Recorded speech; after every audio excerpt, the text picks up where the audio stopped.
चलो इस पे मैं गाना ही लगाऊंगी। हाँ हाँ ना, बातें भले करो पर इस पे मैं गाना ही लगाऊंगी। बस ठीक है।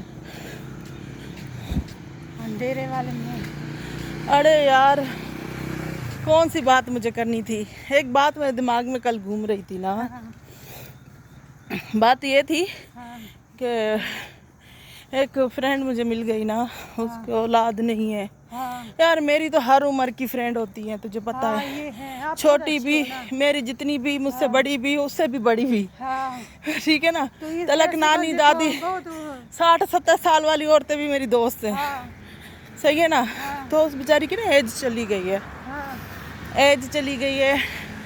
2 हस्बैंड वाइफ है माशाल्लाह, जॉब भी अच्छी है उसके हस्बैंड की। हाँ इनको औलाद नहीं हुई ना। हाँ तो मैंने कहा जो औलाद का दुख है ना, वो बड़ा मुश्किल किस्म का दुख होता है। हाँ और औलाद गुनाह करेगा ना, वो गुनाह भी उसके माँ बाप के हिस्से में आएंगे। हाँ अल्लाह माँ बाप से सवाल करेगा हाँ कि भाई तुमने क्यों नहीं अपने औलाद की अच्छी तरबियत की। जब हमारे आखिरी रसूल हज़रत मोहम्मद सल्लल्लाहु अलैहि वसल्लम, किसी ने मुझे टोंट किया था कि आखिरी रसूल बोलते हुए आगे ये वाली लाइन भी बोला करो। खैर कुछ नहीं होता, मैंने वीडियो शॉर्ट बनानी होती है, ठीक है ना। फिर हमने इस तरह बोल देना आखिर में सल्लल्लाहु अलैहि वसल्लम, ठीक है। चलें जी, माइंड ना किया करें, मैं भी मुसलमान ही हूँ, हिंदू नहीं हूँ, ठीक है ना। तो फिर मैंने कहा औलाद का दुख एक ख़राब होता है, दूसरा औलाद गुनाहगार हो तो वो भी उसके माँ बाप के हिस्से में आती है। तुम्हें औलाद नहीं है तो तुम फिक्र नहीं करो, शुक्र अदा करो। मैंने कहा एक हमारे बिग बी थे, उसने, उसकी जो वाइफ थी, उसका जो भतीजा था उसने पाला, 2.5 साल का किया। उन्होंने कहा कि सारी जायदाद इस बच्चे के नाम पे करो। उन्होंने कहा ज़ाहिर है बच्चा मैं पाल रहा हूँ तो सब कुछ मेरा इसी का ही तो है ना, है ना। तो उसकी वाइफ ने डाइवोर्स ले ली, पर शुक्र है कि उसको अल्लाह ने अकल दी, उस वक्त उसने नाम पे नहीं की जगह उसके ना। तो ये भी एक टेंशन वाली बात होती है ना। नेक्स्ट मैंने उसको बात बताई कि एक अम्मी की फ्रेंड थी, अम्मी उसको कहती थी तुम्हारे नसीब में औलाद है। उसने कहा क्या मेरे नसीब में औलाद हो सकती है, मैं तो आईब्रोज भी सफ़ेद हो गए, अब मुझे क्या औलाद होगी। फिर उसको एक बच्चा मिला, किसी की मतलब बहू थी, उसकी दोस्त की बहू थी, वो डाइवोर्स लेके चली गई। अब वो नहीं संभाल पा रही थी ना उसकी सास, तो उसने एक बेटा उठा के, जो बिल्कुल छोटा था, क्योंकि वो बूढ़ी थी ना, वो नहीं देखभाल कर पा रही थी। बेटा जॉब पे जा रहा है, पीछे दोनों बच्चे उसके पास, तो वो उसको साफ करना ये वो उसके बस की बात, हाँ उसके बस की बात नहीं हो रही थी। तो उसने अपनी दोस्त को एक बच्चा दे दिया। फिर उसने अम्मी को कॉल की कि तुम मुझे कहती थी ना तुम्हें औलाद होगी, तो मुझे हुई तो नहीं पर मुझे मिल गई। तो कुछ लोग इस तरह भी होते हैं, लकी उनको ऐसे मिल जाती है ना। हाँ फिर एक और कहानी बताती हूँ ना। फिर एक अम्मी को एक मिल गई औरत ना, तो अम्मी ने कहा कि ये तेरी जैसी तो नहीं लगती लड़की, थोड़ा मतलब फ़र्क है।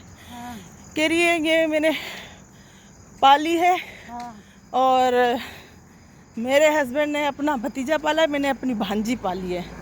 तो अब इन दोनों की हमने शादी करवाई है, अब ये खैर से प्रेग्नेंट है, अब इसकी औलाद होगी। उसने क्या क्या नहीं उसके लिए बनाया, कार्ड वगैरह हर चीज़ सजाई है अपने हाथों से। वो इतना अच्छा वेलकम कर रही थी बेबी को, इनको खुद को नानी समझ रही थी, उसकी हकीकी नानी, समझे ना। तो ये तरीका भी अच्छा है, मुझे बहुत अच्छा लगा इन हस्बैंड वाइफ का, कि अपने ख़ानदान के 2 बच्चे उन्होंने पाले और उनके आपस में शादी करवा दी, और वो अपने घर में, उनके घर में ही होते हैं, ठीक है ना। तो इस तरह भी फिर सारी बात घूम फिर के एक ही बात पे आती है कि औलाद का जो दुख है वो ज़रा मतलब मुश्किल किस्म का है। तो मैंने कहा शुक्र अदा करो कि वो ना दुख है ना गुनाह तेरे हिस्से में आए हैं। ये महरूमी को तुम मतलब इसको ना समझो इतना बड़ा, शुक्र है कि नहीं है, चलो कोई बात नहीं, गुनाहों से तो बच गए ना। जिनकी औलादें हैं ना, वो तो अपनी औलादों के लिए भी दुआ करते कि अल्लाह हमारी औलाद जो है ना नेक रास्ते पे चले, یہ روڈس تو بندے بلاک ہیں, یہ کیسے آ گئے ادھر ہیں؟ آج تو روڈس بلاکس ہیں, اب کیا کریں؟ یہ کیسے آ گئے؟ ہمیں بھی جانا تھا کہیں پہ, ہم نہیں گئے. سے آ سکتے ہیں میرے گھر میں یہ اندر سے ہی آئے ہوں گے اس سائڈ سے.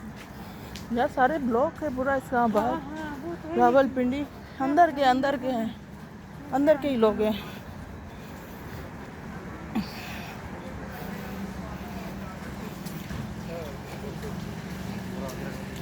مطلب بے اولاد والوں کے لیے خوشخبری ہے نا, ان کے حصے میں نہ دکھ ہے.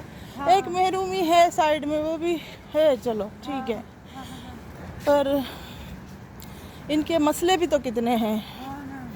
پھر ہمارے ادھر ایک پیر تھا, اس کو ایک بچہ ملا, پالنے کے لیے. اس نے کہا یہ بچہ بڑا ہو کے میری گردن کاٹے گا. ایسے ہی ہوا, وہ بچہ بڑا ہوا, جوان ہوا, اس کو پیسوں کی لالچ پڑ گئی کہ یہ ادھر سوتا ہے, اس کے نیچے بہت سارے پیسے ہوں گے, یہ ایسے مجھے نیدر ہے, اس کو ماروں گا پھر میں پیسے نکال لوں گا. تو اس کی گردن اس نے کاٹی تھی. سمجھے نا, اس کی درگاہ بھی بنی ہوئی ہے. اس نے پہلے پریڈکشن کر دی تھی کہ یہ بڑا ہو کے میری گردن کاٹے گا. اس نے واقعی میں اس کی گردن ہی کاٹی تھی. پھر یہ ہے کس سے کہانیاں جو کبھی نہ ختم ہوں گی, چلتی رہیں گی انسان جب تک زندہ ہے.